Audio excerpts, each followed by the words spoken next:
Bom, pessoal, depois de muito tempo, finalmente o MXRF11 voltou a ser negociado próximo de R$ 9,00. Na quinta-feira, dia 12 de dezembro, ele fechou o dia sendo negociado por R$ 8,98. Depois, na sexta-feira, ele subiu um pouquinho para R$ 9,08. Então, nesse vídeo, nós vamos acompanhar aí a carteira do MXRF11, ver o seu relatório gerencial e também acompanhar os indicadores para ver se tem algum problema com ele ou se ele está sofrendo aí justamente por conta desse cenário macro, né, questão de juros altos, a inflação, cenário fiscal aqui no país. Então nós vamos acompanhar aí esses indicadores e vamos ver se vale a pena investir no MXRF11 nesse momento. Bom, atualmente ele está custando R$ 9,11, sendo que seu valor patrimonial por cota é de R$ 9,52, né? Ou seja, ele está com 4% de desconto. Para quem investe há algum tempo já em fundos imobiliários, sabe que o MXRF11 dificilmente ele é negociado com PVP abaixo de 1. Ele sempre está mais caro do que ele realmente vale, porque ele é um fundo que tem muitos investidores, uma liquidez muito alta e o pessoal gosta bastante desse fundo, então acaba comprando bastante e ele acaba se valorizando. Olha só, nos últimos 12 meses o seu dividend yield é de 12,95% e nos últimos 12 meses pagou R$ 1,18 de rendimentos. A sua valorização nos últimos 12 meses, na verdade, é negativa, tá? Uma desvalorização de 8,17%. Só nesse mês ele já caiu 1,51%. Olha só, ele possui 1.220.000 cotistas, é o maior da bolsa nesse aspecto, e pagou no último mês 10 centavos por cota de rendimento. Considerando aí a cotação de 9,32, que foi a cotação do dia 29/11, né, a data base do MXRF11, o seu rendimento foi de 1,07% ao mês. Então o MXRF11 entregando aí ótimos dividendos mesmo nesse momento de queda da sua cotação. Como a gente pode ver, em agosto, em setembro e em outubro ele vinha pagando 9 centavos e aí em novembro o seu rendimento aumentou para 10 centavos. Então vamos ver por quê, tá? Ele já trouxe a explicação no seu relatório gerencial. Bom, pessoal, então esse aqui é o relatório de outubro e olha só o que ele nos diz aqui. Que houve uma amortização relevante do fundo imobiliário SPVJ11 em valor aproximado de R$ 51 milhões, reduzindo o investimento do fundo de 87,44 milhões para 24,71 milhões, no âmbito da aquisição de vários ativos do mesmo pelo fundo imobiliário HGRU11. E em novembro haverá um rendimento extraordinário dado o lucro da operação. Então o que ele está dizendo aqui? Que o HGRU comprou imóveis do SPVJ, que distribuiu esse lucro que ele teve, né, com essa venda dos imóveis em forma de amortização para os seus cotistas, né? Então o que é uma amortização? Ela não é os rendimentos que os fundos pagam mensalmente, é a devolução do valor investido no fundo. MXRF11 tinha 87,44 milhões e caiu para 24,71 milhões a exposição no SPVJ, porque houve a amortização que é diferente de rendimentos mensais. Então por isso, pessoal, por essa operação aqui, por esse lucro, que o MXRF11 distribui um rendimento maior em novembro. O MXRF11 ele investe em permutas financeiras, em fundos imobiliários, em certificados de recebíveis imobiliários, em LCI e em renda fixa. Mas o que traz as maiores receitas aqui para dentro do fundo são os certificados de recebíveis imobiliários. Olha só, em 2024, a receita de certificados de recebíveis imobiliários já somam 280 milhões. Os fundos imobiliários aqui representam 42 milhões,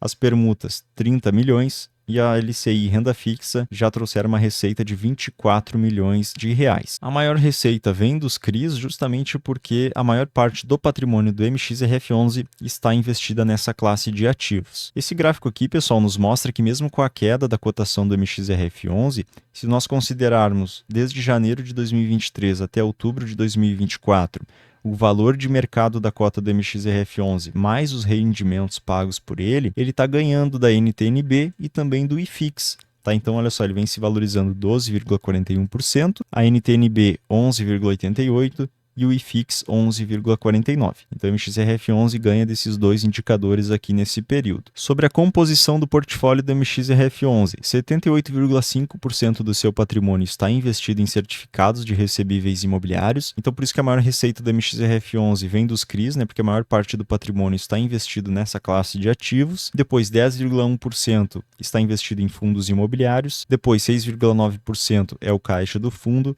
e 4,5% são as permutas financeiras. Olha só, pessoal, essa tabela de sensibilidade é muito interessante porque nos mostra qual que é o retorno que a gente tem no fundo imobiliário de acordo com o valor que a gente paga por ele. Essa tabela aqui, obviamente, é do MXRF11, mas a lógica é a mesma para todos os fundos imobiliários. Olha só que quanto menor o valor que nós pagamos pelo fundo, maior é o nosso retorno. Se nós pagarmos aqui R$ 9,59 por uma cota do MXRF11, nós estamos recebendo um yield, um retorno de IPCA mais 9,29%. Agora, se nós pagarmos mais caro por ele, por exemplo, R$ 9,61, o retorno já seria de IPCA mais 9,08%. Agora, se nós pagarmos mais barato pelo MXRF11, R$ 9,40, por exemplo, o yield seria de IPCA mais 9,61%. Então, essa é a importância de comprar fundos imobiliários descontados. Agora falando sobre o portfólio dos CRIs especificamente, que é a maior parte do patrimônio do MXRF11.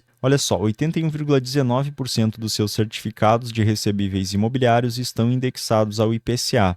Isso significa que quando o IPCA do mês ele vir maior, o fundo tende a entregar rendimentos maiores. 18,78% dos CRIs estão indexados ao CDI, então quando a taxa de juros está mais alta, o fundo também se beneficia com isso, e esse é o momento atual, A taxa de juros está em 12,25%, então o fundo está sendo beneficiado nesse momento por isso. E os CRIs, pessoal, eles são instrumentos para financiar obras aí no setor imobiliário. Os CRIs do MXRF11 são do setor aqui imobiliário residencial em 30,32%, depois varejo alimentício 19,90%, 9,03% são propriedades, varejo é 6,58%, shopping 7,95% e o agronegócio 5,69%. Um dos principais pontos que a gente precisa analisar em um fundo imobiliário de papel é a concentração da sua carteira.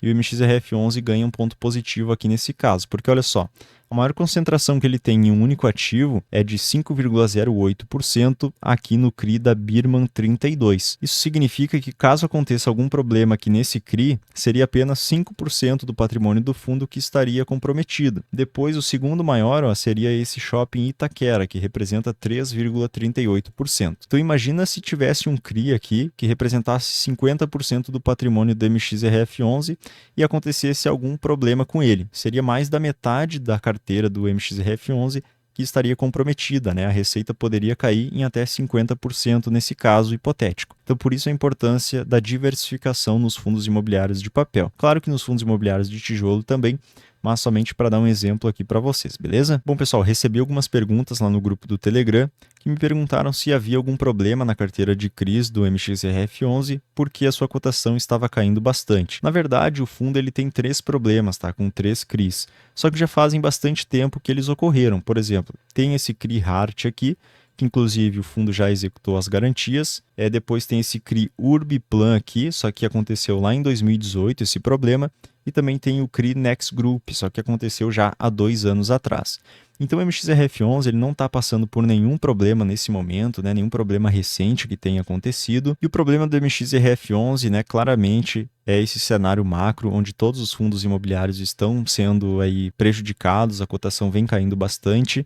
Então, pessoal, eu particularmente gosto bastante desse fundo, ainda não investi porque não tive oportunidade. Esse é um fundo que desde que eu comecei a investir lá em 2022, ele normalmente é negociado acima do seu valor patrimonial. Bom, pessoal, então essa foi a análise do MXRF11. De fato, não tem nenhum problema acontecendo com os seus certificados de recebíveis imobiliários. O que vem afetando é o cenário macro, o cenário aí da taxa de juros elevadas, a cotação dos fundos imobiliários caindo como um todo, praticamente todos os fundos imobiliários com desconto nesse momento, muitas oportunidades, e eu sigo aproveitando para comprar fundos bons e descontados. O MXRF11 ainda não tenho em carteira, mas justamente porque normalmente ele sempre está sendo negociado acima do seu valor patrimonial. Eu, por exemplo, que comecei a investir lá em 2022, poucas vezes vi o MXRF11 sendo negociado abaixo do valor patrimonial. Então, quem sabe agora, seja um bom momento para investir. Vou seguir acompanhando aí a cotação dele nos próximos dias aí, a partir de segunda-feira, quando reabrir o mercado. Bom, pessoal, então obrigado por assistir até aqui. Se inscreva no canal caso tenham gostado do vídeo.